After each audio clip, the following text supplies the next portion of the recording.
The gun pressed against little Hannah's head as she shook with fear, her tiny hand grabbing her dad's sleeve like a lifeline. "You took everything from me," Sungmin said, his voice shaky with anger. "The business. The respect. Everything that should have been mine." Ju-won Park, the most feared gangster in Chicago, was on his knees on the cold warehouse floor. Blood dripped from his lip. The plastic ties dug into his wrists. For the first time ever, he said something he never thought he would. "Please." Sungmin's finger tightened on the trigger. "Too late, cousin." That's when Ju-won spotted her. Zephyrine Wilson, his housekeeper, stepping quietly from the shadows behind Sungmin. The same woman who told him to be quiet just 3 days ago. The woman whose brother was supposedly here to kill him. Their eyes met across the room. And somehow, amazingly, she winked at him. If you're already hooked and want to know how one housekeeper's warning led to this crazy situation, you're exactly who I make these stories for. It would mean the world to me if you'd smash that subscribe button and drop a comment letting me know where you're watching from. Seeing comments from all over the world seriously keeps me going. Alright, let's jump back to the story. Ju-won's black Mercedes drove through Chicago's wet streets late at night.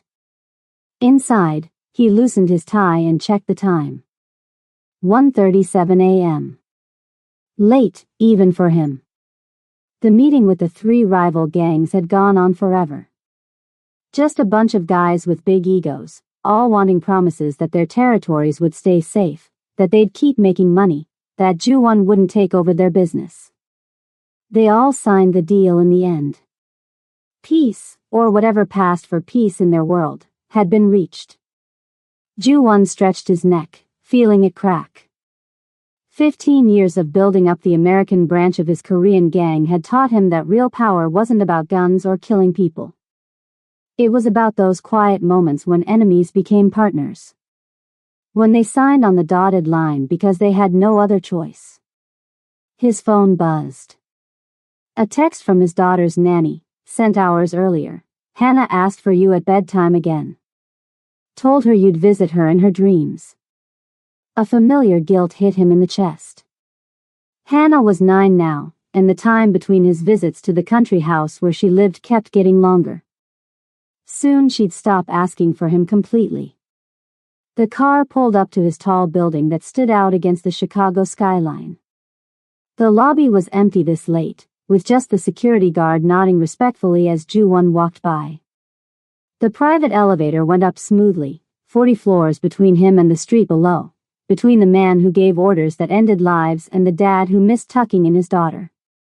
When the elevator doors opened to his private entryway, he expected darkness. His housekeeper, Zephyrine Wilson, should have been in bed hours ago. The apartment should have been clean, quiet, waiting for him to come home. Instead, one lamp was on, casting shadows across the marble floor. And there stood Zephyrine, completely still, one finger pressed against her lips. "Stay silent," she whispered, barely making a sound.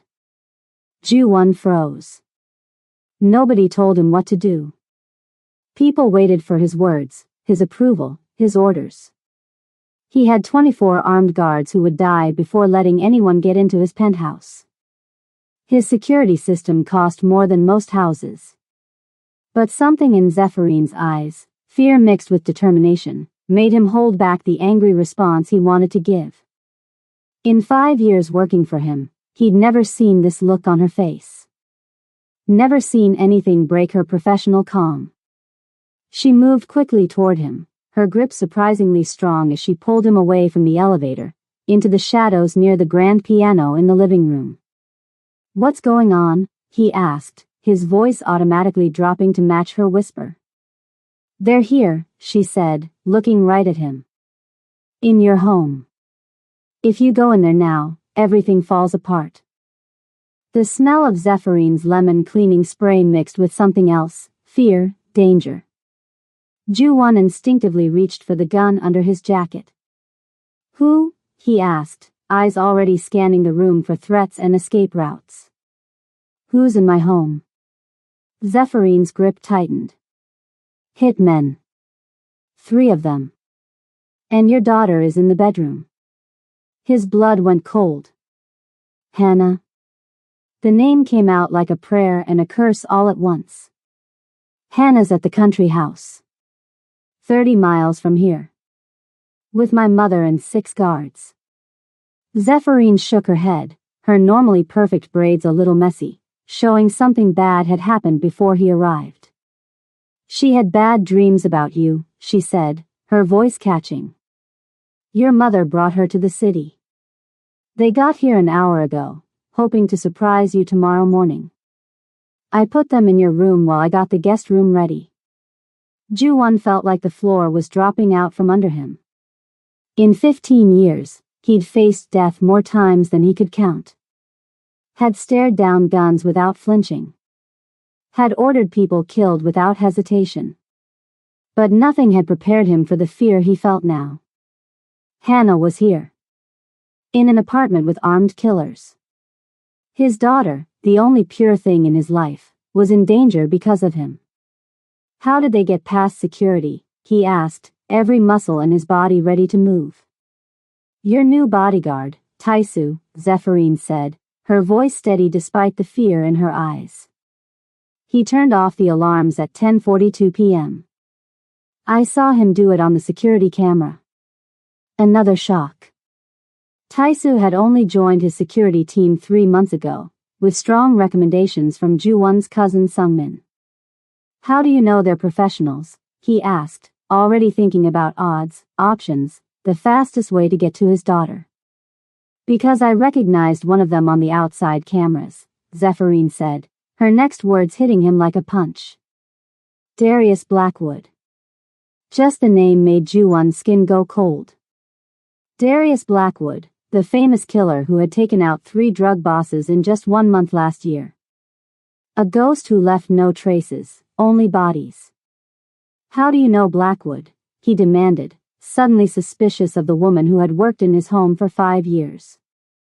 The woman who somehow knew things she shouldn't know.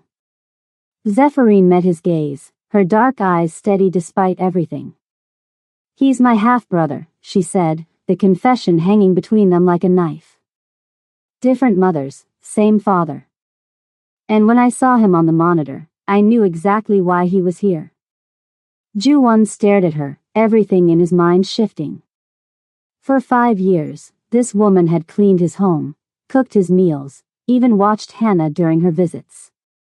All while being connected to one of the most dangerous men in their world.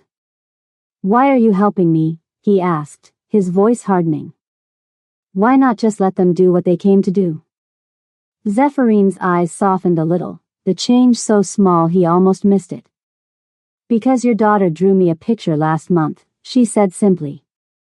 A family picture with you, her grandmother, and me standing together outside this building. She called me Aunt Zeffy.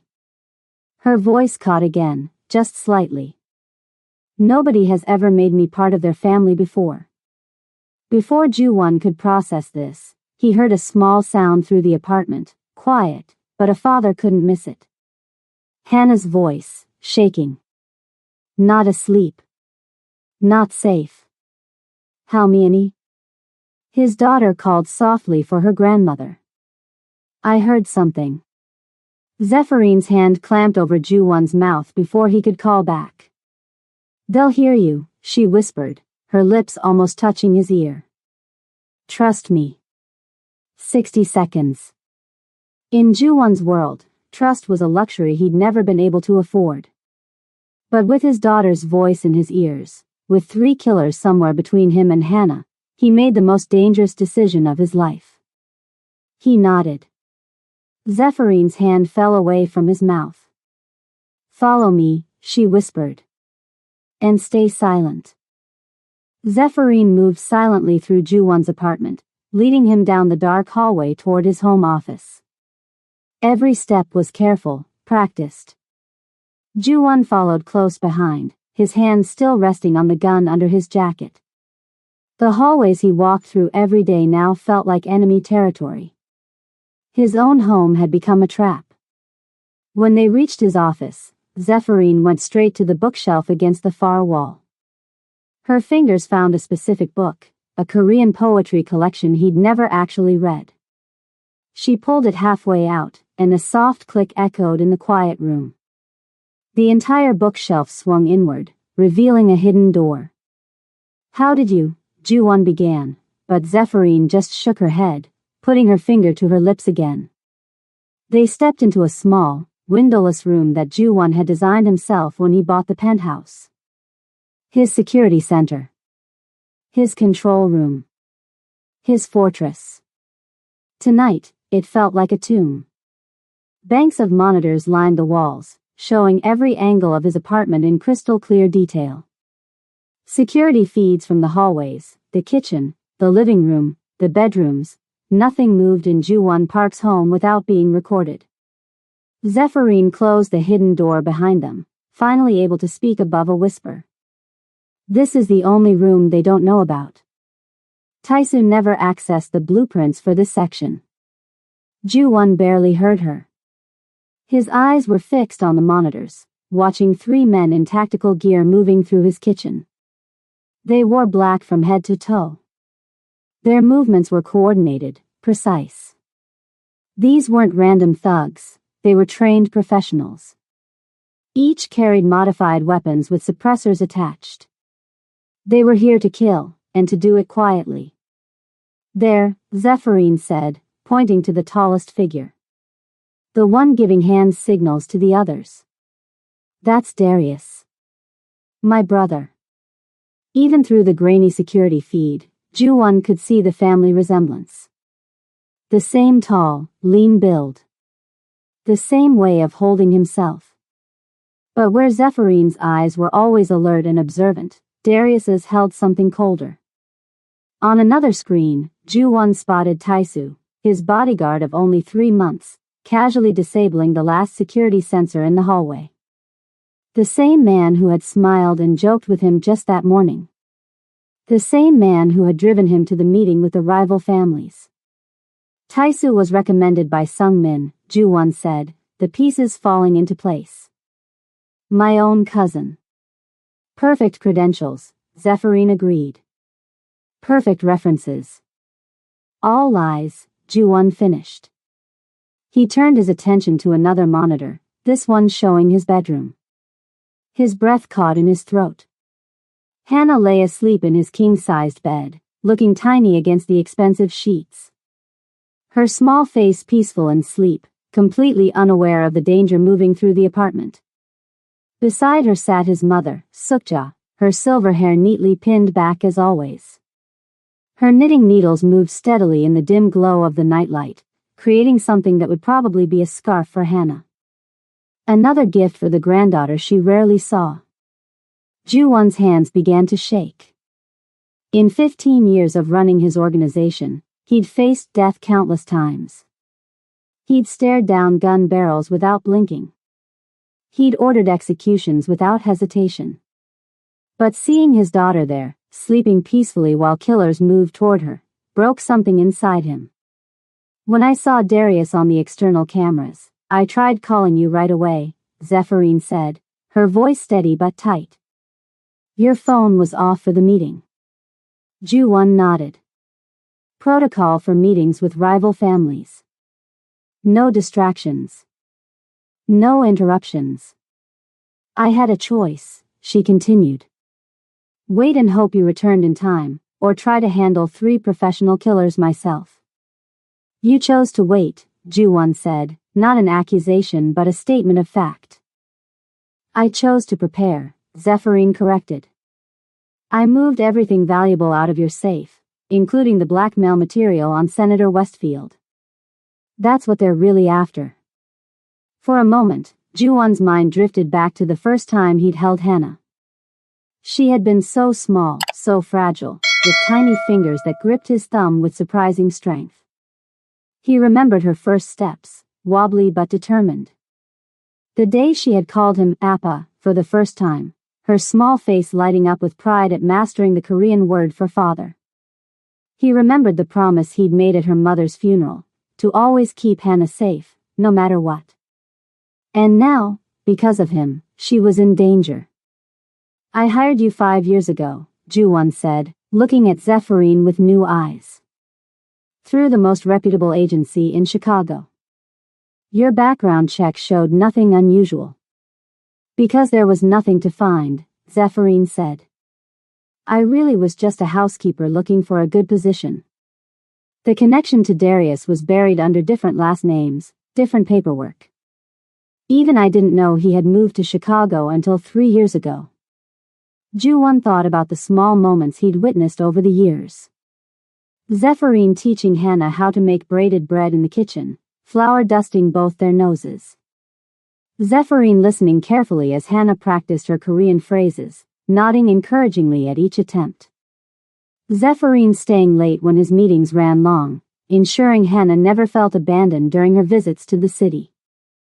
So why did you stay, once you knew your brother was here? Once you knew what I do for a living? Zephyrin pulled out her phone and showed him a series of photos she'd taken over the months. Security protocols. Schedules. Patrol rotations. Building blueprints. Everything about his operation, meticulously documented. You think I was spying on you, she said, reading his expression perfectly. I was learning how to protect Hannah when you couldn't. Because in my experience, men like you always have enemies.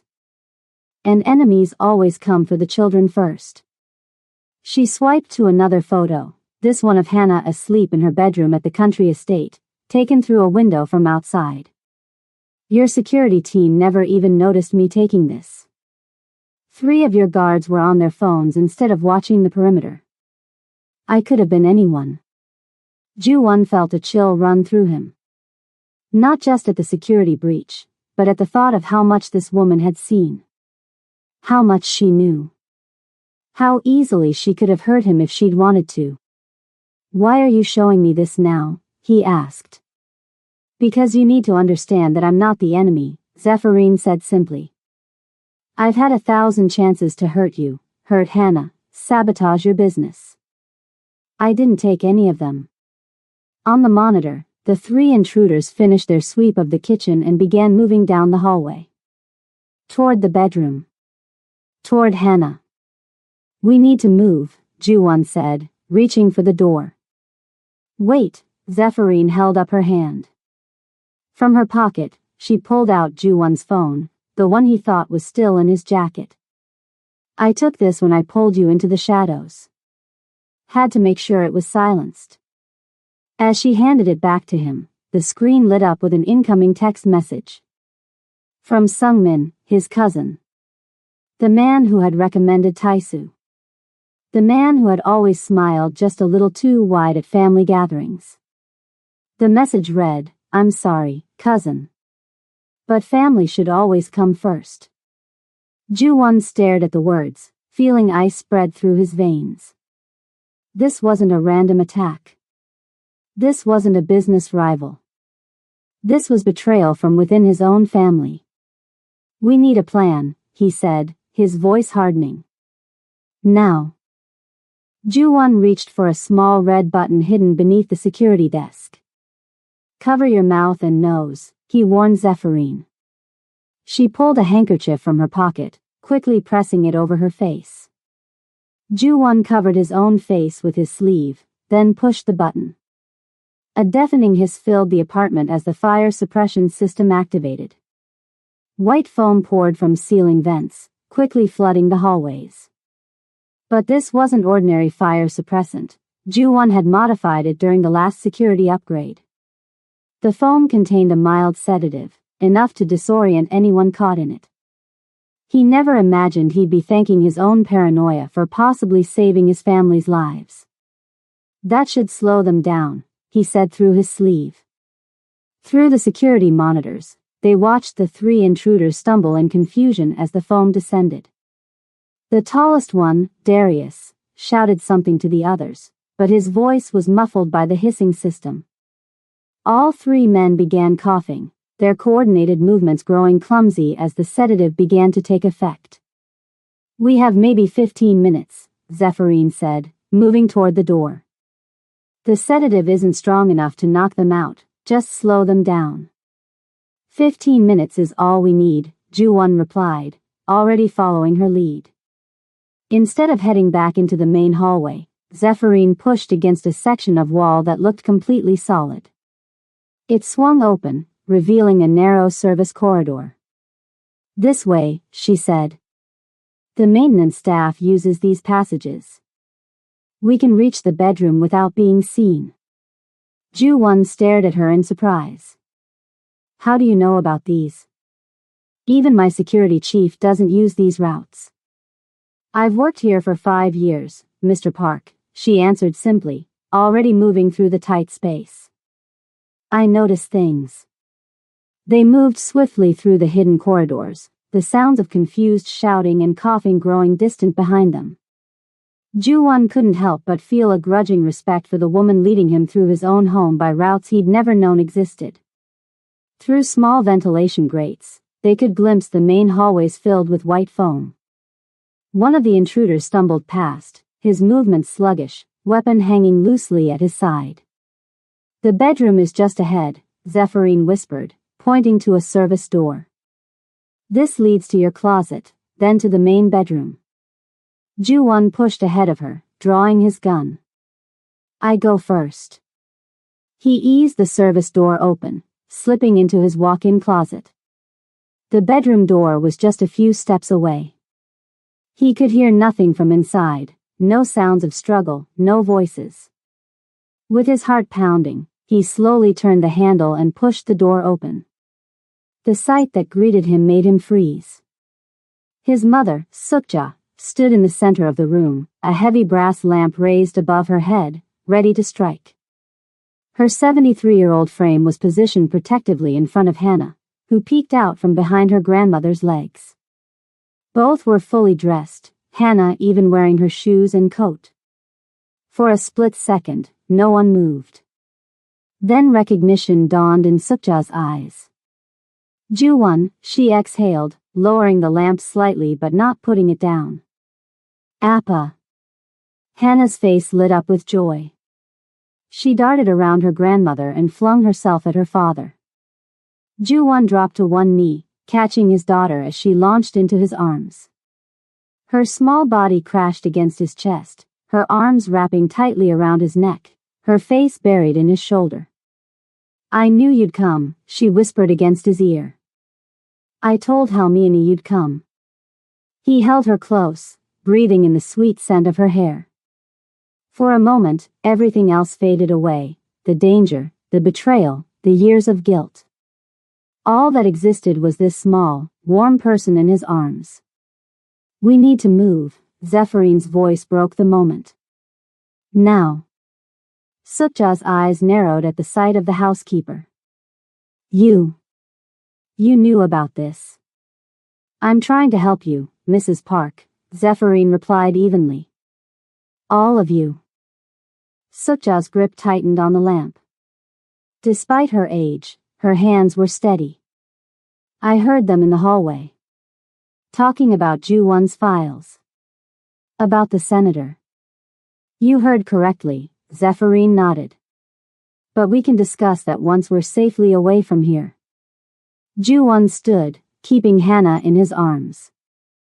Mother, we need to go. There are men here to kill us. There are always men trying to kill us, Sukja replied sharply. I lived through the military dictatorship in Korea, son. I've seen worse than some American thugs with guns. Even in crisis, her eyes communicated her disappointment, the same look she'd given him 15 years ago when he took over the family business. The look that said, this danger is of your own making. I prepared Hannah as soon as I heard them, she continued, positioning herself between the door and her family. I knew we might need to run. And we do, Zephyrin said. Right now. Follow me. She led them back through the closet, but instead of returning to the service corridor, she moved to the far wall, running her hand along the expensive wood paneling. What are you doing? Ju-won asked, shifting Hannah in his arms. This apartment was built in the 1920s, Zephyrin said, her fingers finding a small indentation in the wood. During Prohibition, the original owner needed discreet exits. She pressed, and a section of the wall slid back, revealing a narrow elevator that Ju-won had never seen before. "How do you know about this?" he demanded. "This wasn't in any documents. This wasn't in any plans. I measured the walls," Zephyrin replied simply, ushering them inside the cramped space. "The apartment is smaller on the inside than the blueprints show. Mathematics doesn't lie, Mr. Park." As they squeezed into the hidden elevator, Ju-won realized Zephyrin hadn't just been studying his security systems. She'd been preparing for exactly this kind of emergency. The elevator was old but operational. Zephyrin pressed a button for the parking garage, 3 floors below. "This comes out in a maintenance closet," she explained. "From there, we can reach your private parking area without being seen." Ju-won's phone buzzed. The caller ID showed Byung-ho, his most trusted lieutenant. "Boss," Byung-ho's voice was urgent. "We've been compromised. Tae-soo was seen entering Senator Westfield's office yesterday." "The senator?" Ju-won's grip on Hannah tightened. "What does Westfield have to do with this?" "Everything," Byung-ho replied. "The testimony tomorrow. Tae-soo was after the blackmail material you've been holding over Westfield. But there's more. Sung-min has been meeting with the senator for months. Senator Westfield, a politician Ju-won had been cultivating for years, was scheduled to testify before Congress the next day. Ju-won's blackmail material was meant to ensure that testimony went in his favor. The men in your apartment weren't sent to kill you, Byung-ho continued. Just to get the files and disappear before you knew anything was wrong. But Hannah was there, Ju-won said, understanding dawning. They didn't expect witnesses. Exactly. Once they found her and your mother, the stakes changed. No witnesses could be left. The elevator jerked suddenly, then stopped. The lights flickered and went out, leaving them in darkness. A moment later, emergency lighting kicked in, bathing them in dim red light. On Zephyrin's phone, a security alert flashed. Building main power cut. Backup generators online. Someone knew about this escape route, she said quietly. And from above, they heard it, the unmistakable sound of the elevator shaft door being forced open. The elevator hung suspended between floors, emergency lights casting creepy red shadows on their faces.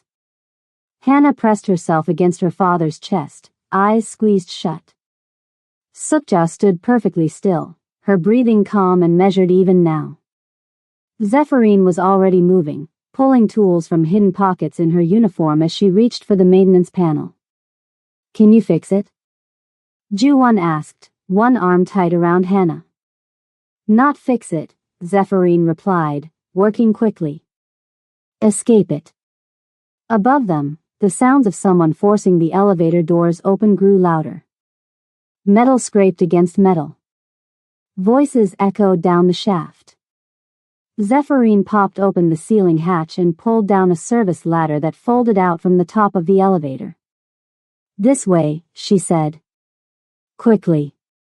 My mother can't climb that, Ju-won protested, looking at Sukja's elderly frame. Sukja raised an eyebrow.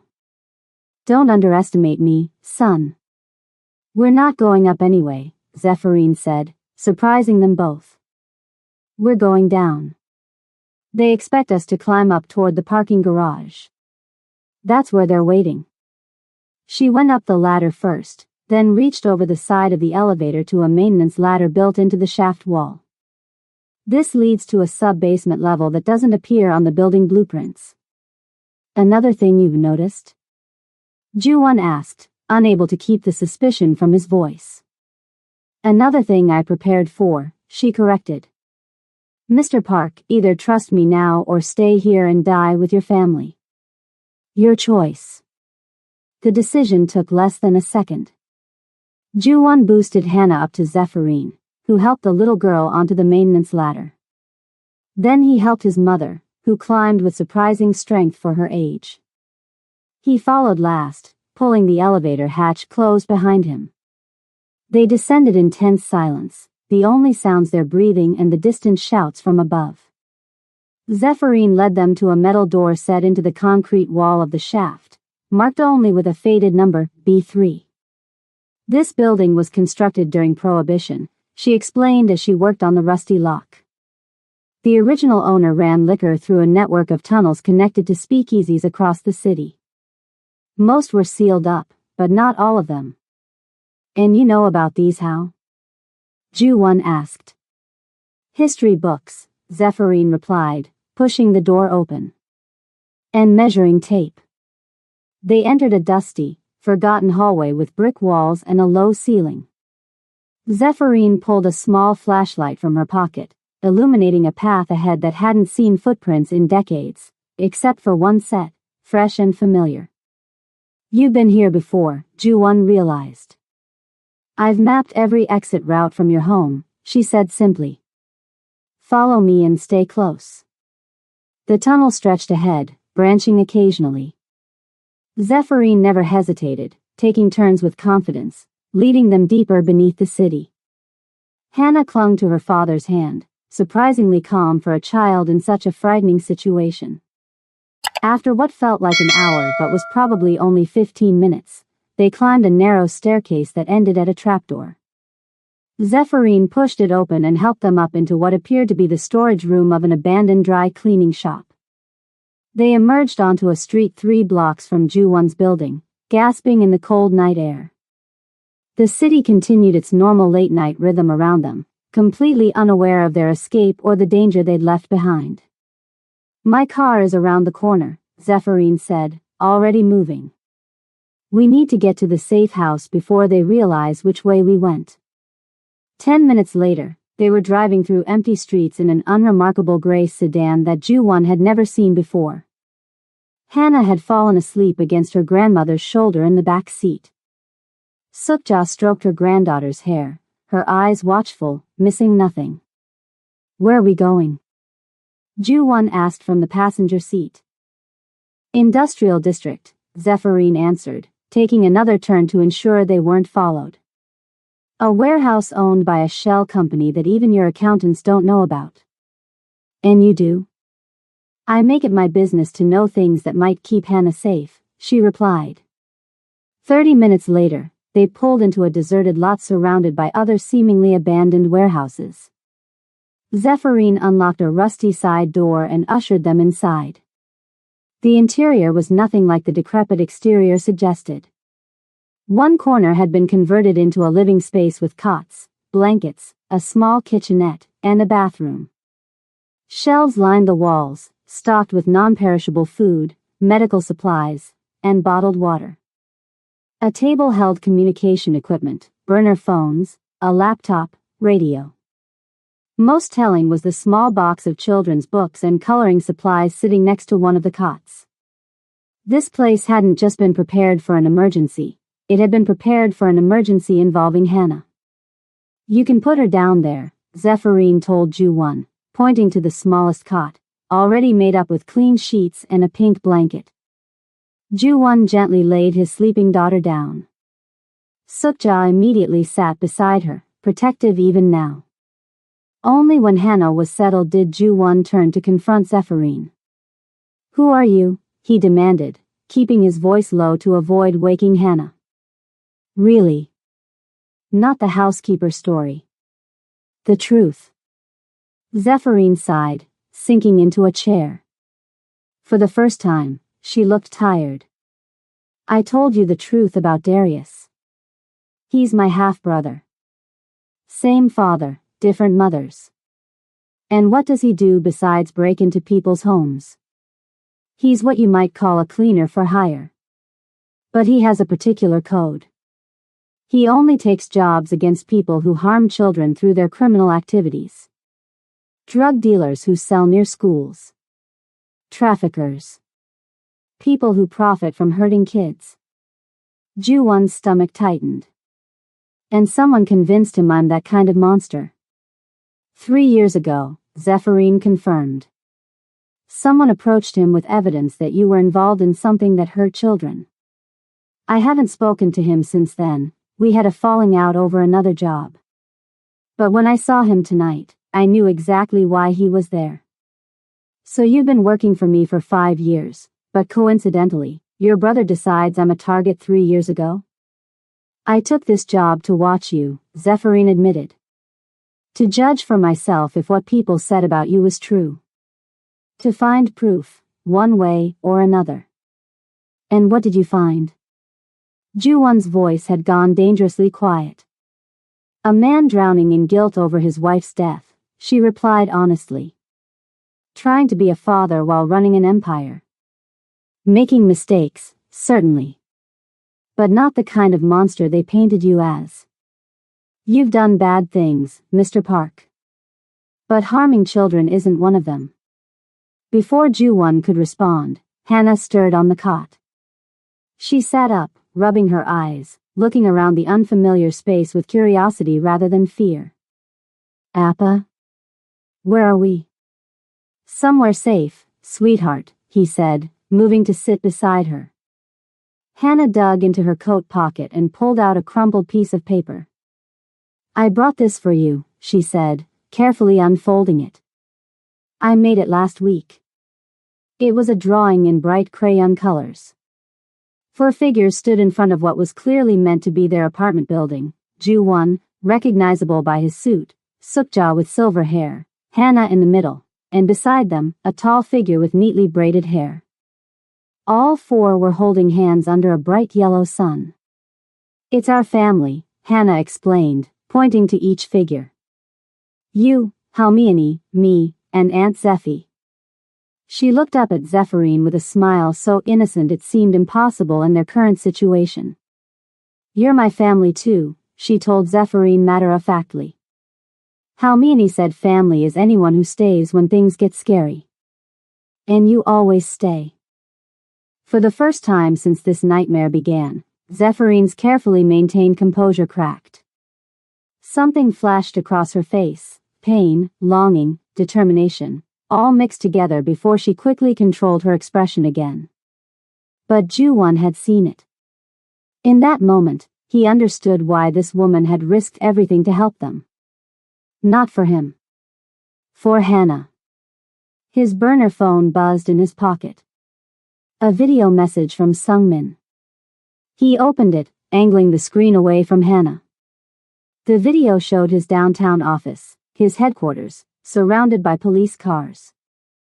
Byung-ho, his most trusted lieutenant, was being led out in handcuffs. Text appeared beneath the video. Your empire is already falling, cousin. Come home and face what you've built. Or stay hidden and watch everyone you've ever trusted go down for your crimes. Another video followed immediately. This one showed Taisu, recovered from the sedative, holding up a tablet playing a cartoon, Hannah's favorite show. The girl loves this show, Taisu's voice said from off-camera. She watches it every Saturday morning at exactly 8 a.m. We know her schedule. We know her school. We know everywhere she goes. Ju-won felt cold sweat break out across his back. They could run. They could hide.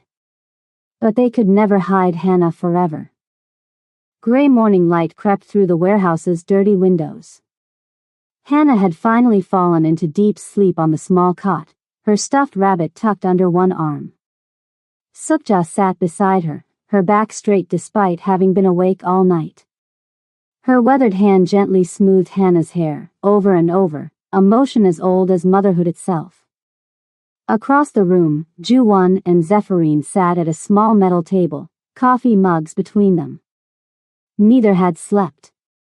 The weight of everything unsaid hung in the air like smoke.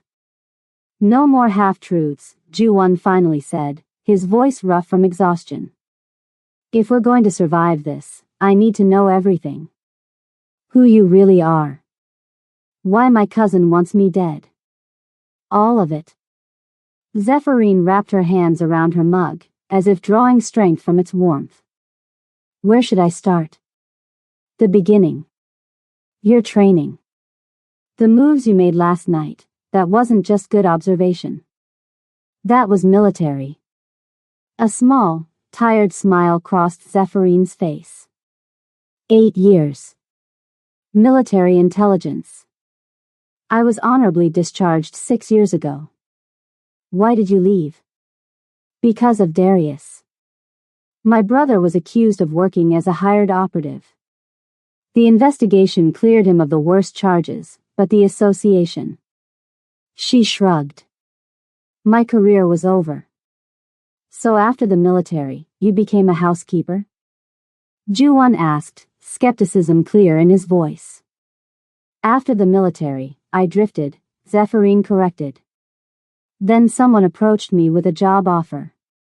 They said a man named Ju-won Park was using his shipping empire to move products that harm children. They wanted someone inside your home to confirm it. And you took the job. I took the job because I believed them. She met his eyes directly. I was supposed to find evidence and report back. Instead, I found a flawed man trying to be a good father. Ju-won leaned back in his chair, rubbing his eyes. Why would they target me specifically? What made them think I was involved in something like that? 3 years ago, Zephyrine said quietly. A shipment your organization transported. It was labeled as pharmaceuticals. We moved dozens of pharmaceutical shipments. It's one of our legitimate businesses. This particular shipment wasn't legitimate. It contained counterfeit medications that ended up in children's hospitals throughout the Midwest. Ju-won's face went pale. What? Fake antibiotics. Diluted cancer drugs. Placebos packaged as life-saving medications. Zephyrine's voice had gone flat, emotionless. Hundreds of children received them. Some got sicker. Some died. That's impossible, Ju-won whispered. We verify all pharmaceutical cargo. Multiple checks. Quality control. I would have known. Would you? Zephyrine interrupted. Or would your managers handle that? The people you trusted to vet the cargo? Byung-ho was in charge of pharmaceutical shipping 3 years ago, Ju-won said slowly. But he was promoted after a rival tried to move in on our territory. And who took his place? Ju-won closed his eyes. Sung-min. The same Sung-min who's now trying to frame you for everything, Zephyrine confirmed. The same man who recommended Taisu as your bodyguard. You're saying my own cousin arranged a shipment of counterfeit medicine, then covered it up when children were harmed? I'm saying someone in your organization did. And since then, several people who might have known about it have either died in accidents, been promoted to positions where they wouldn't ask questions, or they're working with Sung-min, Ju-won finished, the full horror of the situation dawning on him. Zephyrine reached into her pocket and pulled out her phone. She opened a photo and handed it to Ju-won. The picture showed a young girl, maybe 11 years old, sitting in a hospital bed. Despite being clearly sick, she was smiling, surrounded by coloring books. Her hair was styled in neat braids like Zephyrines. This is Mina, Zephyrine said softly. My sister's daughter. She was diagnosed with leukemia 4 years ago. 3 years ago, her condition suddenly worsened after a round of treatment. The doctors couldn't understand why the medications weren't working. Ju-won stared at the photo, unable to look away from the child's smile. By the time they realized what was happening and got her real medication, permanent damage had been done, Zephyrine continued. She survived, but she has heart complications now. She'll need medication her entire life. I'm sorry, Ju-won said, the words feeling painfully inadequate. I didn't know. I swear I didn't know. I believe you. Zephyrine took back the phone. That's why I'm still here. I came looking for a monster to blame. Instead, I found another victim of the same people who hurt Mina. From across the room, Sukja's voice cut in. My father-in-law killed a man during the Japanese occupation. Both Ju-won and Zephyrin turned to look at the elderly woman. She hadn't moved from Hannah's side, but her eyes were fixed on her son. He was in the resistance, Sukja continued, her voice steady. One night, Japanese soldiers came to the village looking for him.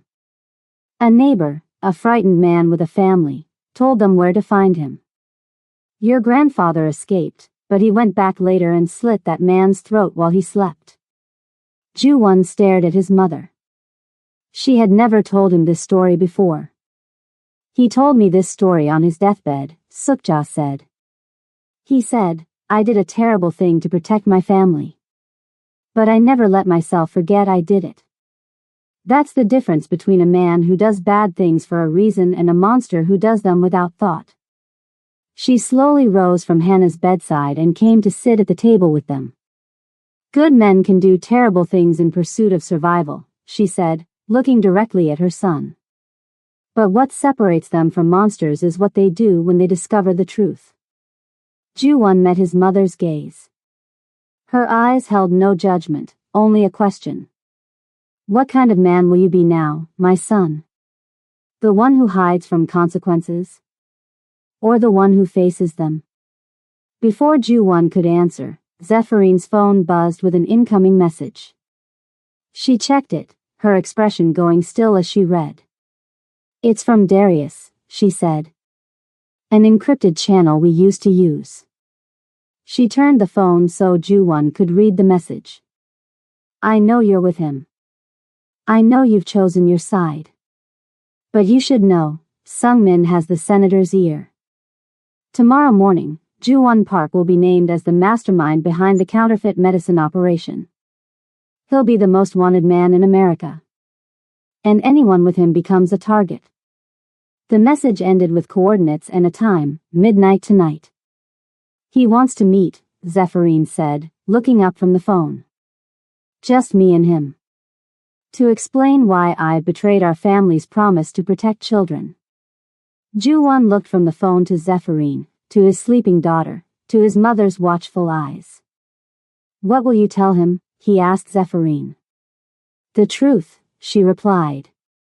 The question is, which truth are you ready to face? Night fell as Zephyrin prepared to leave for the midnight meeting with Darius. She changed from her housekeeper's uniform into dark jeans and a black jacket, practical clothes that wouldn't restrict movement if things went bad. Ju-won watched her from across the warehouse. I'm coming with you. No, you're not, she replied, checking her phone one last time. If Darius sees you, he'll assume the worst. He'll think I've been compromised, or that you're forcing me to meet him. Then I'll stay out of sight. Back up. Zephyrin shook her head. Let me try to reach him. He's still my brother. Sukja looked up from where she sat beside the sleeping Hannah. The housekeeper is right. Your place is here, protecting your daughter. Ju-won frowned, but didn't argue further. Where's the meeting? An abandoned church on the south side, Zephyrin said, tucking her phone away. It's neutral ground for us. When we were kids and our parents fought, we'd meet there. If you're not back in 2 hours. I'll be back, she interrupted. One way or another. She paused at the door, looking back at Hannah's sleeping form. Keep her safe. Always, Ju-won promised. The old church stood dark against the night sky, its broken stained glass windows like hollow eyes staring out at the empty street. Zephyrin approached slowly, hands visible, carrying no weapons. She knew her brother would be watching. The heavy wooden doors creaked as she pushed them open. Moonlight filtered through the damaged roof, casting patches of silver light across the dusty floor. The pews were gone, the altar stripped bare. Only ghosts remained. You actually came alone. The voice echoed from the shadows near where the altar had once stood. Darius stepped into a shaft of moonlight. He looked like Zephyrine mirror image in many ways, the same tall, lean build, the same sharp cheekbones, the same watchful posture. But where her eyes had softened over the years, his remained cold and hard, like stones at the bottom of a frozen river. You asked me to, she replied simply. I didn't think you'd risk it, given who you're protecting now. Darius kept his distance, studying her face. 5 years working for him, Zephy. 5 years in the home of a man who ships poison to children. He didn't know about the shipment. Darius laughed, but there was no humor in it. Of course he claims that. And of course you believe him. I've watched him for 5 years, Zephyrine said, taking a step forward. I've seen how he is with his daughter. I've looked for evidence of the monster they told me about. He's not innocent, Darius. But he's not what they told us. So you betray our promise?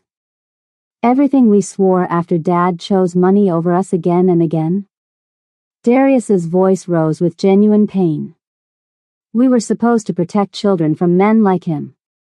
You become the very thing you claim to fight. Zephyrine shot back. A weapon for hire. Did you even investigate who hired you?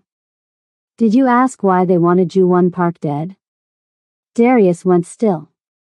Actually, I did. For a moment, neither spoke. The wind whispered through the broken windows, stirring dust motes in the moonlight between them. I was hired to gather evidence against Park, Darius finally said, his voice calmer. Standard job. The money was good. But something felt off, so I did my own research. And what did you find? That Park's cousin Sungmin has been manipulating everyone. Darius pulled out his phone, showing Zephyrine photos of documents. He's been building a case for years, gathering evidence, planting false trails, all to destroy his cousin and take over the organization. Zephyrine moved closer, studying the images. The senator? Not a victim being blackmailed, Darius confirmed. A partner. Westfield's been using Park's shipping routes for his own purposes while setting him up to take the fall if anything went wrong. The counterfeit medicine shipment. Every piece of evidence connecting Park to it was planted by Sungmin and his people. They made sure the paperwork had Park's signature, forged, of course. They made sure witnesses would place him at meetings he never attended. Zephyrine closed her eyes briefly. Why? Why go to such lengths? Power. Darius shrugged. Sungmin believes he should have inherited the family business. His father was the elder brother. By Korean tradition, he should have been next in line. So he poisons children to frame his cousin? Zephyrine's voice hardened. And you were going to help him. I didn't know the full story when I took the job, Darius said defensively. Once I figured it out, I started stalling. A silence fell between them, years of estrangement and unspoken words filling the space. There's a little girl who draws pictures of me as part of her family, Zephyrine finally said. She's 9 years old. She's innocent. Whatever you decide about Ju-1, don't let them hurt Hannah. Darius looked away. You remember what Dad used to say? Family is just a word people use when they want something from you. And we swore we'd never be like him, she reminded him softly. We also swore we'd never protect men who hurt children. Ju-1 didn't hurt those children. Sungmin did. Zephyrine took another step closer. Help me prove it. Help me stop the people really responsible. Darius studied his sister's face for a long moment. I don't trust Park. You don't have to. Just trust me. He sighed, running a hand over his close-cropped hair. I'll verify what you've told me. I'll look deeper into Sungmin's operation. But that's all I'm promising for now. It wasn't the alliance she'd hoped for, but it was something. Thank you. Don't thank me yet, Darius warned. If I find proof that Park knew about those shipments, all bets are off. Back at the warehouse, Ju-won sat at the small communication center, digging through his organization's records. Sukja had taken over watching Hannah, who still slept peacefully, exhausted from their ordeal. The more Ju-won uncovered, the colder his blood ran. Financial discrepancies dating back 4 years, money moving in ways he'd never authorized. Projects funded that he'd never approved. Communication logs showing encrypted messages between Sung-min and Senator Westfield, beginning long before Ju-won had ever met the politician. And buried deep in archived files, evidence that Sung-min had personally arranged the counterfeit medicine shipment, then blamed lower-level employees who were conveniently killed in what appeared to be a turf war weeks later. He's been planning this for years, Ju-won muttered to himself. Sukja looked over from where she sat. Your uncle always said his son was too ambitious. Too impatient. Why didn't you ever tell me? Would you have listened? She asked simply. You were busy building your empire. Ju-won had no answer for that. He returned to his search, finding more evidence with each passing minute of his cousin's betrayal and the elaborate frame job that had been years in the making. When the warehouse door finally opened at 1:45 a.m., Ju-won reached for his gun before recognizing Zephyrine silhouette. She stepped inside, a look of cautious hope on her face. Darius is willing to. She froze mid-sentence, eyes scanning the too quiet space. Ju-won? Sukja sat slumped in a chair near the far wall, a cloth pressed to a wound on her head.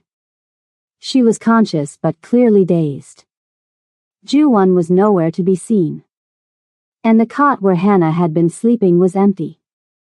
No, Zephyrine whispered, rushing to Sukja's side. What happened? Where are they? The older woman's eyes struggled to focus. Men.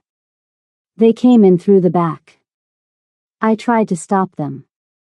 Zephyrine spotted something on the table, Hannah's coloring book, left open with a note pinned to the page. She read it, her hands beginning to shake. Family reunion at the docks. Midnight tomorrow. Come alone or the girl pays for your choices. Zephyrine sank into a chair, the note crumpling in her fist. She had convinced her brother to help them. She had found an ally. And while she'd been gone, she had lost everything that mattered. Zephyrine pressed a clean cloth against the cut on Sukja's temple, trying to be gentle despite her shaking hands. The elderly woman winced but remained sitting upright, fighting through the pain to explain what happened. I heard them at the back door, Sukja said, her voice stronger than her pale face suggested. 3 men with guns. They came through an entrance we didn't know was there. How long ago? Zephyrine asked, checking the wound to make sure it wouldn't need stitches. 20 minutes, maybe 30. Sukja closed her eyes briefly. They knew exactly what they wanted. Ju-won and Hannah. When I tried to stop them. She gestured to her head. Did they hurt Hannah? Zephyrine couldn't keep the fear from her voice. No. Ju-won made sure of that. He went quietly when they threatened her. Sukja's eyes filled with tears she refused to shed. I'm 73 years old. I should have fought harder. You did everything you could, Zephyrine assured her, though her own heart felt like it might crack open. She had been so close to getting help, to finding a way out of this nightmare. And now. The warehouse door opened. Zephyrine whirled around, gun already in hand. Darius stood in the doorway, hands raised slightly. It's just me. How did you find us? Zephyrine demanded, not lowering her weapon. I put a tracker on your jacket, he admitted. Old habits. I heard about the kidnapping through my network. Sungmin's people aren't exactly quiet when they think they've won. Zephyrine finally lowered the gun. Then you know we're out of time. We're heading into the darkest part of this story right now, and I want to thank you for staying with me this far. If you're feeling the weight of this moment like I am, please take a second to subscribe. It really does help me keep creating stories like this. And drop a comment letting me know where you're watching from. I love knowing this story is reaching people around the world. Now, let's see how they're going to get Hannah back. Darius looked from his sister to the injured elderly woman. Is this Ju-won's mother? Sukja straightened her back, meeting his gaze with dignity despite the blood on her temple. I am Sukja Park. And you are the man who was sent to kill my son. I was, Darius acknowledged. Now I might be the only one who can help save him. Zephyrin moved between them. Do your contacts know where they've been taken? A shipping warehouse at the docks. One that Ju-won himself owns. Darius pulled out his phone, showing them a satellite image. Sungmin's idea of poetic justice, apparently. Who else is there? Zephyrin asked, studying the image. About a dozen guards. Taisu is running security. And Senator Westfield is flying in from D.C. tonight. He wants to personally witness the end of Ju-won Park before giving his testimony tomorrow. Sukja slowly stood up, waving away Zephyrin's attempt to help her. We need to leave now. You need to rest, Zephyrin protested. Your head. That is my granddaughter out there, Sukja cut her off. That is my son. I didn't survive wars and dictatorships to hide while my family faces danger. Darius raised an eyebrow. No offense, ma'am, but what exactly can you contribute to a rescue mission? A cold smile crossed Sukja's face. I know things about the Park family business that even my son doesn't know. Secrets his father told me before he died. She walked carefully to the table, picking up her purse. From it, she withdrew a small notebook and a phone that looked at least 10 years old. There's a safety deposit box in Seoul, she said, powering on the ancient device. Inside is evidence that could destroy Senator Westfield, evidence my husband collected 20 years ago, before anyone knew the young politician would rise to power. What kind of evidence? Darius asked. The kind that proves Westfield made his fortune selling military secrets to North Korea. Sukja punched in a number from memory. My husband may have been a criminal, but he was a patriot. He kept the evidence as insurance, never intending to use it unless absolutely necessary. Zephyrin and Darius exchanged looks as Sukja spoke rapidly in Korean to whoever had answered her call. We have 3 people, Zephyrin said, already shifting into planning mode. We need to coordinate. Darius nodded. I can handle the armed guards. That's my specialty. I'll infiltrate the warehouse, Zephyrin said. I know Ju-won's security systems better than anyone. And I, Sukja said, ending her call, will ensure that evidence from Seoul reaches every major news outlet in America. Time to release at midnight. We'll need equipment, Darius said. Weapons, comms, tactical gear. There's a storage locker 2 miles from here, Zephyrin replied. I prepared it years ago. It has everything we need. Darius gave his sister an appraising look. You really did think of everything. Almost everything, she corrected quietly, glancing at the note still crumpled in her hand. As Darius stepped away to make calls to his own contacts, Sukja moved to stand beside Zephyrin. You love my son, she said simply. Not a question. Zephyrin looked away. I care about Hannah. A woman who learns a new language to understand a child's nightmares doesn't do it for the child alone, Sukja observed. A woman who memorizes every emergency exit isn't preparing to run, she's preparing to stand. When Zephyrin remained silent, Sukja continued. My son is not an easy man to love. He has done many things I wish he hadn't. But I see how you look at him. He's not the man I thought he was when I took this job, Zephyrin finally admitted. He's complicated. Flawed. But he's been trying to be better. That's more than most people do. Sukja nodded, a small smile softening her severe face. Then help me save him. And maybe, when this is over, we can be the family my granddaughter already believes we are. The next 12 hours passed in a blur of preparation. Weapons were checked. Plans were drawn. Security rotations were memorized. By the time darkness fell again, they were as ready as they would ever be. Zephyrine, dressed in black tactical gear, checked her earpiece one last time. Comms check. Clear, came Darius's voice. He was positioned on a rooftop overlooking the warehouse. Clear, echoed Sukja from the van parked 2 blocks away. Despite her age and injury, she had insisted on being part of the operation, coordinating with her contacts in Seoul. Remember, Zephyrine said, we have one shot at this. If anything goes wrong. Nothing will go wrong, Darius interrupted. Just stick to the plan. I've got the external guards in sight. They'll be neutralized in 3 minutes. Zephyrine took a deep breath, checking her watch. 11:42 p.m. Less than 20 minutes until midnight. I'm going in, she whispered. She moved silently through the shadows toward the maintenance entrance she'd identified during their planning.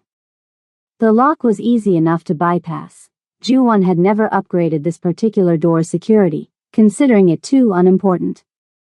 Inside, the warehouse was cavernous and dark, with only emergency lighting casting a dim red glow across stacks of shipping containers.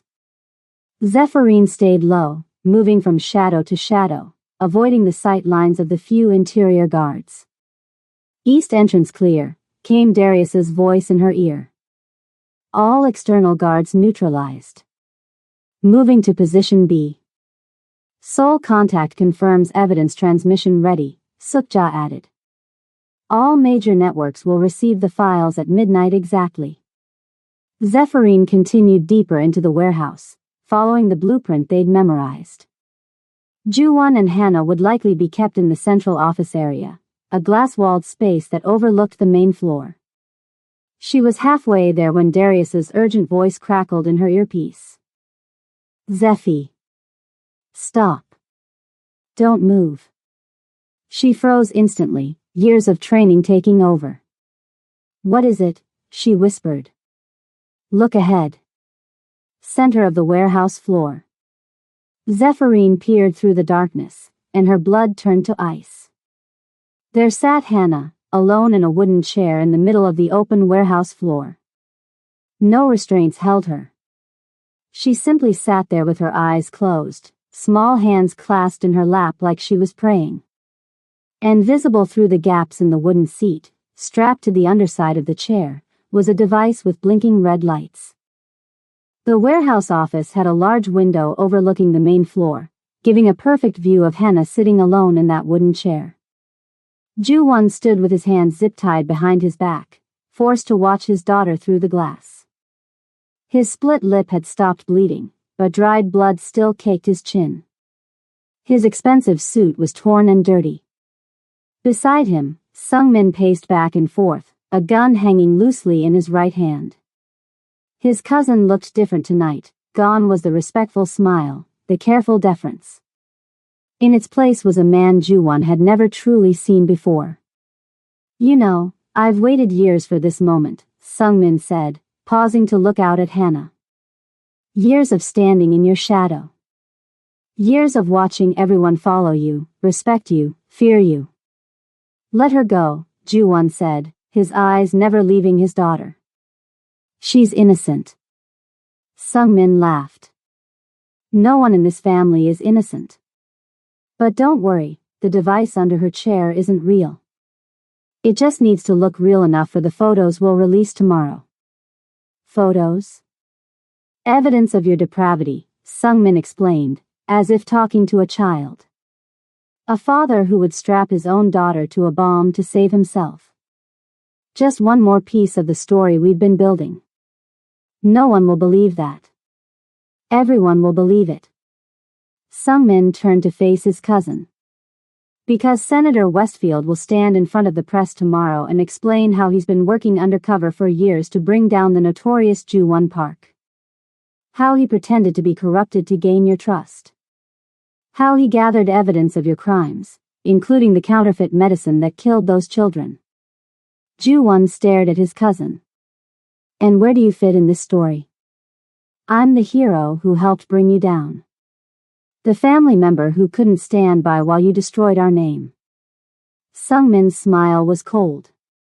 By this time tomorrow, I'll control everything you built, with the senator's full support. Outside the window, Ju-won spotted movement in the shadows near Hannah. A figure in black, moving silently across the warehouse floor. Zephyrin. You've always been smarter than me, Sungmin, Ju-won said, trying to keep his cousin's attention. More careful. More strategic. I've known that since we were kids. Sungmin seemed surprised by the admission. Then why were you the one who took over when Uncle died? Why not me? Because people don't follow smart. They follow confident. They follow someone who acts like they have all the answers, even when they don't. Ju-won shook his head. I never wanted this life for Hannah. I never wanted her to grow up like we did. Something shifted in Ju-won as he watched Zephyrin getting closer to his daughter. The crime boss he'd been for 15 years seemed to fade away. Only the father remained. Let Hannah go, he said quietly. I'll confess to everything. The real crimes and the ones you're framing me for. Just let my daughter walk out of here. For a moment, uncertainty flashed across Sungmin's face. Then his eyes hardened again. It's too late for deals. Zephyrin moved silently toward Hannah, keeping to the shadows. The warehouse was eerily quiet, evidence of Darius's work with the guards. Hannah, she whispered when she was close enough. It's Zeffy. Don't move or open your eyes yet. The little girl's shoulders relaxed slightly at her voice. She had been singing softly to herself, the Korean lullaby Zephyrin had taught her months ago to help with nightmares. Are you hurt? Zephyrin asked, reaching the chair. No, Hannah whispered back. Uncle Sungmin said if I sat very still and didn't make any noise, he wouldn't hurt Appa. You're doing perfectly, Zephyrin assured her, kneeling to examine the device strapped under the chair. Her military training immediately told her what she was looking at, a fake. The explosive was just a small box with wires and blinking lights attached to nothing. A prop designed to terrify and control. But Hannah didn't know that. I'm going to get you out of here, Zephyrin said, cutting through the straps with a small knife. When I pick you up, keep your eyes closed and your face against my shoulder, okay? Hannah nodded almost imperceptibly. Zephyrin gently lifted the child from the chair, tucking Hannah's head against her shoulder and shielding her small body with her own. I've got her, she whispered into her comm, moving to extraction point. But before she could take 3 steps, a shout rang out from the office above. No! Sungmin had spotted them. He ran from the office, gun raised, racing down the stairs to the main floor. Stop right there. My men will stop them, he yelled, then seemed confused when no one responded. Guards. Guards. Only silence answered him. Darius had been thorough. Ju-won appeared at the top of the stairs. Without Sungmin to guard him, he'd managed to free his hands. He ran after his cousin, desperate to reach his daughter. Hannah, he shouted. Zephyrin. Sungmin reached the warehouse floor first, his gun pointed directly at Zephyrin and Hannah. Put her down, he demanded, chest heaving. Now. Zephyrin turned so her body was between the gun and Hannah. You don't want to do this, Sungmin. You don't tell me what I want, he shouted, his careful plan unraveling before his eyes. I've worked too hard for too long. Ju-won reached the floor, stopping several feet away from his cousin. Sung-min, please. She's just a child. She's your child, Sung-min spat. That's enough reason. The standoff held for a long, tense moment. Sung-min with his gun aimed at Zephyrin, who shielded Hannah with her body. Ju-won standing helpless, without a weapon. From the shadows emerged Sukja, a phone held high in her hand. The screen showed a news broadcast, a reporter looking shocked as she read from a teleprompter. Breaking news. Evidence linking Senator Howard Westfield to North Korean intelligence operations has just been released to multiple news outlets. It's over, Sung-min, Sukja said, her voice steady despite her bandaged head. The evidence from Seoul is already viral. That's impossible, Sung-min whispered, his face draining of color. The senator assured me. The senator assured you of nothing, came a new voice. Senator Westfield stepped out from behind a shipping container, his expensive suit out of place in the grimy warehouse. 2 bodyguards flanked him, both armed. This is over, Sung-min, Westfield said coldly. The evidence exposes you, not me. I made sure of that. Sung-min stared at the senator in disbelief. What are you talking about? We had a deal. I never intended to share power with a common criminal, Westfield replied. I needed someone to handle the dirty work, someone expendable who could take the fall if necessary. He shrugged. You were useful. Now you're not. The senator turned to his bodyguards. Take care of this mess. No witnesses. Before the bodyguards could move, another figure stepped into the light. Darius, his weapon already aimed at the senator's head. I was hired to remove threats to children, he said, his voice cold and professional. I was told Ju-won Park was that threat. But I do my own research.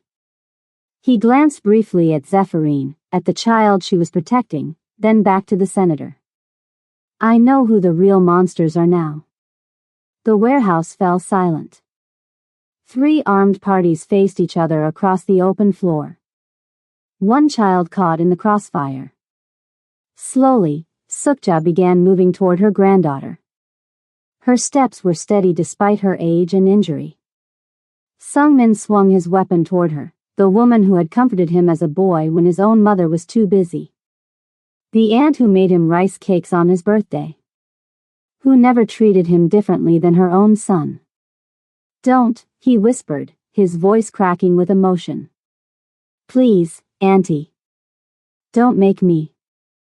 But Sukja kept walking, her eyes never leaving his. One step after another, closing the distance between them. You were always such a good boy, she said softly. What happened to that boy, Sung-min? Where did he go? Sukja walked steadily towards Sung-min, the boy she had helped raise, the man he had become. Her voice was calm, like she was telling a bedtime story to Hannah. Your father used to cry, she said. After your mother passed. He would come to my kitchen and cry like a child. He never wanted you to see him weak. Sung-min's weapon wavered slightly, his eyes wide with surprise. He was so proud of you, Sukja continued. He used to say you had his mind but your mother's heart. That you would be the one to lead the family somewhere better. Tears began to stream down Sung-min's face. He should have given me the chance. He should have. He was afraid, Sukja interrupted gently. Afraid that if you led, you would become hard like him. He wanted to protect that heart. She reached Sung-min and with hands that had comforted 2 generations of Park children, she gently, impossibly gently, lowered his weapon. He was wrong to choose for you, she said softly. But you're wrong too, nephew. This isn't leadership. This is destruction. The gun clattered to the floor. Sung-min's shoulders sagged as if a great weight had finally broken him. He didn't resist when Darius moved forward to restrain him, securing his wrists with zip ties. The anger that had fueled him for years seemed to drain away, leaving only grief. Senator Westfield, seeing his plan collapse, turned to run. But Zephyrin, still holding Hannah protectively against her chest, had anticipated this. She'd positioned herself to block the exit. "You hired my brother to hurt children," she said, her voice cold with controlled fury. "You used my niece's suffering as a cover story. The authorities are already on their way." As if summoned by her words, police sirens wailed in the distance, growing louder. Zephyrin's contingency plan had included alerting federal agents she knew weren't in the senator's pocket. Westfield's bodyguards, recognizing a lost cause, lowered their weapons. Smart enough not to die for a man who would never do the same for them. In the chaos that followed, one moment stood out with perfect clarity. Zephyrin finally set Hannah down, and the little girl ran straight to her father. Juwon dropped to his knees, catching his daughter in an embrace so tight she squeaked in protest, then giggled when he refused to let go. "I knew you'd come," Hannah whispered against his ear. "Always," Juwon promised. "Always." Federal agents swarmed the warehouse, followed by paramedics. Sukja refused treatment for her head wound until Hannah noticed the bandage and insisted with a pout that Halmiani needs to let the doctors help. As Sungmin was led to a police car, he locked eyes with Juwon one last time. There was no hatred left in his gaze, only the hollow look of a man who had gambled everything and lost. Senator Westfield's arrest played out on live TV across the nation, the headlines already connecting him to years of corruption. The evidence from Seoul had done its work. If you've made it this far, you're truly part of something special. I create these stories for people like you, people who want to feel something, who stick around for the whole journey. If you've enjoyed this tale, please smash that subscribe button. It means everything to me. And I'd really love to know where in the world you're watching from tonight. Drop a comment, whether you're in Asia, Africa, Europe, the Americas, or anywhere else on this planet. Let me know you were here. 3 months later. The kitchen smelled like pancakes and coffee. Sunlight streamed through windows that hadn't been covered by blackout curtains. The house was modest by Juwon's previous standards, a simple 4-bedroom in a quiet Chicago suburb, but it felt more like home than his penthouse ever had. The past months had been a blur of federal interviews and legal negotiations. Juwon had cooperated fully, providing evidence against the corrupt elements of his organization. The price was steep, much of his empire was gone. But the legitimate businesses remained, restructured and clean. What he'd gained seemed far more valuable. Weekends were now for Hannah. School pickups. Breakfast together. The small moments he'd missed for 15 years. Sukja had moved into a house just 2 blocks away, close enough to spoil her granddaughter, far enough to give them space. She came for dinner 3 times a week, always bringing something homemade. Hannah, resilient as children often are, had adjusted to their new life with surprising ease. She still had nightmares sometimes, but they were getting less frequent. Her school reports praised her creativity and her kindness to other children. Zephyrin had stayed through it all, the investigations, the move, the adjustment to normal life. But she'd never explicitly said she was staying permanently. One evening, as Hannah worked on homework at the kitchen table and Sukja knit in her favorite chair, Juwon found Zephyrin standing at the living room window, looking out at the peaceful street. He joined her, standing close enough that their shoulders almost touched. "She asked me again today," Zephyrin said softly. "If I'm staying forever." "What did you tell her?" Juwon asked. Zephyrin turned to look at him, this complicated man who was supposed to be a monster, who turned out to be something much harder to categorize. "I told her that forever is a long time. But that I'm staying for now." She paused, a small smile crossing her lips. And that now might turn into always, if that's okay with everyone. Ju-won's hand found hers. It's okay with me. From the table, Hannah's voice rang out. It's okay with me too. I heard you. They laughed, all four of them, even Sukja with her dignified chuckle. Earlier that day, Darius had called his sister. Now working with federal authorities to expose others like Senator Westfield, he'd told Zephyrine something she'd never heard from him before. I'm proud of you, Zephy. Take the happiness you found.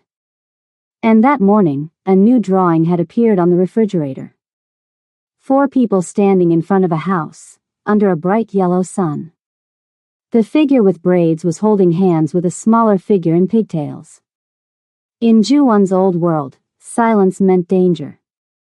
A quiet room held threats. A hushed voice carried warnings. But here, in this ordinary house with his extraordinary family, he was learning that silence could mean something else entirely. Silence could mean peace. Silence could mean safety. And sometimes, when the woman who once told him to stay silent sat beside him on the porch after Hannah's bedtime, silence could mean home. And that's where our story ends, for now. If this journey touched your heart, if you felt something for Ju-won, Zephyrine, Hannah, and Sukja, please smash that subscribe button right now. Your subscription isn't just a number to me, it's proof that these stories matter to someone, somewhere in the world. And speaking of the world, I'd truly love to know where you're watching from tonight. Drop your location in the comments below. Let's see how far this story has traveled. Whether you're in Seoul or Chicago, London, Manila, or Montreal, I want to hear from you. Thank you for being here. Thank you for listening until the end. And remember, sometimes the people who ask us to stay silent are the ones who are actually keeping us safe. Until next time.